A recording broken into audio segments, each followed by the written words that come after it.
Welcome back to another episode of Big Movie Mouth Off. We're here at Brewery Cinema Pub reviewing some movies today. I'm Jimmy Martin with Slug Magazine. I'm Jeff Weiss with MSN Entertainment. You can find Big Movie Mouth Off on Utah On Demand under Salt Lake Alternative. There's a little folder titled Big Movie Mouth Off. You can find several current reviews as well as some older ones in case you want to see what we thought of films currently on DVD or in theaters. Ooh, fancy. I know. Fancy enough to wear a tie, but not to shave. All right, well, this episode... Some concessions I am not willing to make for the show, Jimmy. So, this episode is actually brought to you by our amazing sponsors over at Este Pizza and Sugar House.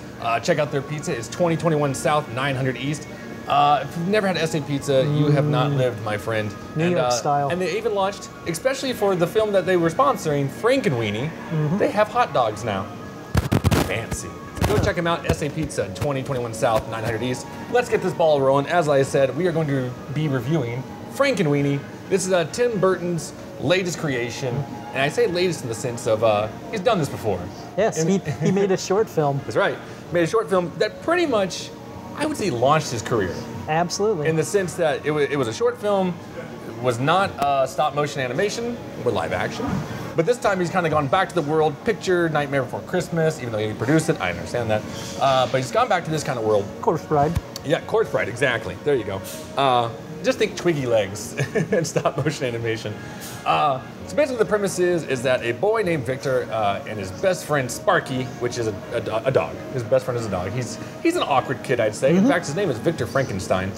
So where is this gonna go? Well, I will say that an omen happens that says either something big is going to happen in Victor's life, and what it turns out is that Sparky is hit by a car and dies, but Victor is not content with that.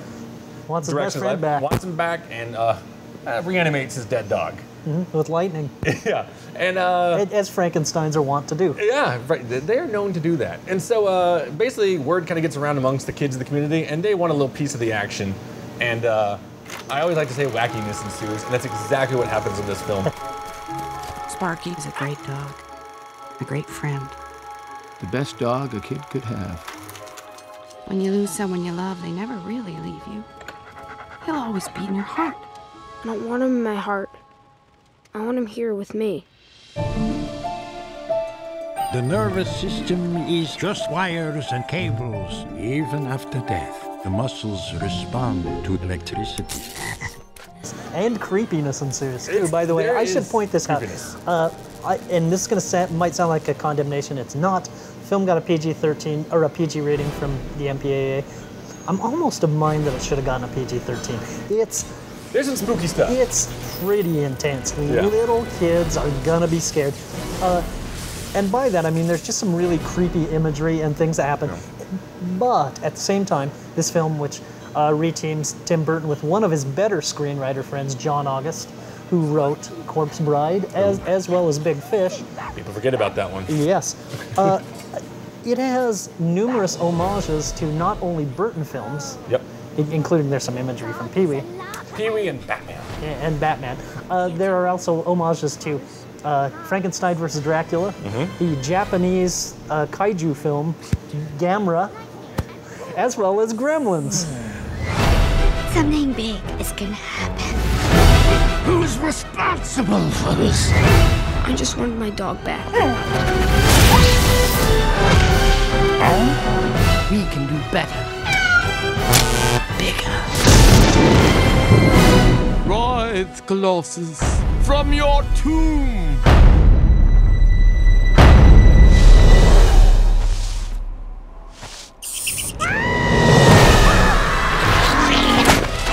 Cool. Victor, let's go! Hang on! Mr. Whiskers is trying to tell us something. Did you get that out of the litter box? Oh my. I need your help. I asked him first! My problem bigger. Yeah, he's right. It's been a long time since I like Burton. Absolutely. It's a time where people kind of jump down his throat if something's just not perfect, because the guy started off amazing. And I say that with Beetlejuice. And I love Batman and Pee-wee. And yes, there were some missteps with Planet of the Apes. I understand that. And Dark Shadows, it kind of lost its footing. Yeah. But the guy's got a pretty good track record. And what's good about this is Well, that especially when Tim Burton has his heart in something. that's exactly what I was going to say. You can see the passion in it. And Yes. this is something I think not only is he paying homage to the films that maybe inspired him to become a filmmaker, he's also showing tribute to the one film, like we said, the short film, that inspired his entire career. And that's where like you can find his entire career embedded within this film. Absolutely. And I loved the voice cast because he reunited with a lot of his old friends, and especially Martin Landau. Who's the creepy new science teacher at the school? He's fantastic. Absolutely. And Catherine O'Hara and Winona Ryder. I mean, you've got all these people that are longtime friends of Burton, and it's almost like a reunion, and it's so fun to see it go so well. Absolutely. By the way, this was shot in black and white, sort of to mimic the feel of 50s horror films. Yeah. And it really nails that, especially the look of the almost sanitized but creepy suburbia.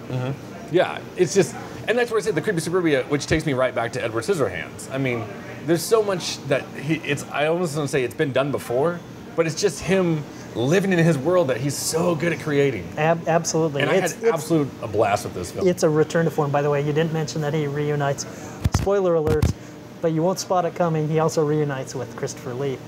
He does. He does. Yes. It's a lot of fun. Again, you might want to really think about whether you want to take really young, easily spooked children. Yeah. It's creepy. It's creepy, but I mean, it's creepy as much as it's beautiful, in my opinion. Yeah. And like you said, it's got that old 50s feel. And even, I know some people jump down Danny Elfman's throat for kind of, his music kind of all sounds the same. But you know what? He does it right. Elfman by numbers. But this is, actually, I will say this, it sounds like Elfman, but it's a subtle Elfman because there are times music's going on and you don't notice it. It's got these beautiful chorus sections. I mean, and like I said, it reminded me more of like Batman's score Absolutely. soundtrack. And it's funny you bring up the homages and bring up Elfman because certain parts of the score pay homage to horror scores. It's true. Like, it's well done, and like I said, Burton hasn't been this Burton-y in a long time. No, and it's good to see him back. I will go so far as to say this is his best film since Big Fish. It's true. It's true. 3.5 stars. That's exactly where I'm going. 3.5 stars. It's a blast, and I want to see Burton make more stuff like this. Absolutely. Yeah, he's made enough money. Yep. No more of the studio for hire things. No.